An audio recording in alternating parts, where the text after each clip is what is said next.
Hello అండి అందరికీ ఈరోజు మా నాయనమ్మ స్టైల్లో రాయలసీమ స్పెషల్ రాగి సంగటి ఎలా తయారు చేయాలో చూపిస్తాను.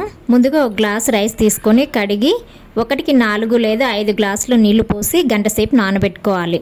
సో ఇప్పుడు ఈ రైస్ని మనము స్టవ్ మీద పెట్టి ఉడికించుకుందాము. ఇలా నానబెట్టుకోవడం వల్ల రైస్ ఉడికిన తర్వాత మనకి మృదువుగా ఉంటుంది, అలాగే క్వాంటిటీ కూడా పెరుగుతుంది, ఈజీ డైజెషన్ కూడా అవుతుంది. ఇప్పుడు రైస్ ఆల్మోస్ట్ ఉడికిపోయింది కదా, మనకి ఇందులో మనం రాగి పిండి వేసుకుందాము. గ్లాస్ బియ్యానికి హాఫ్ గ్లాస్ నుంచి 1 గ్లాస్ వరకు వేసుకోవచ్చు. నేను 1 గ్లాస్ పిండి వేసాను. సో ఇప్పుడు మూత పెట్టేసి దీన్ని మగ్గించుకుందాము. ఇప్పుడు ఇదంతా మనం బాగా కలుపుకుందాము. ఒకవేళ ఇక్కడ మీకు వాటర్ సరిపోకపోతే ఇంకొన్ని వేడి నీళ్ళు పోసుకొని కలుపుకోవచ్చు. వేడి నీళ్ళు పోసుకొని కలుపుకున్న తర్వాత ఇంకొంచెం సేపు మనం దీన్ని మగ్గించుకుందాము. చూడండి, మనకి రాగి సంగటి రెడీ అయిపోయింది. దీనికి చికెన్ కాంబినేషన్లో చాలా టేస్ట్గా ఉంటుందండి. నేను చికెన్ కర్రీ కూడా నెక్స్ట్ వీడియోలో అప్లోడ్ చేస్తాను, మీరు చూస్తూనే ఉండండి నా ఛానల్ని. ఓకే అండి, బాయ్.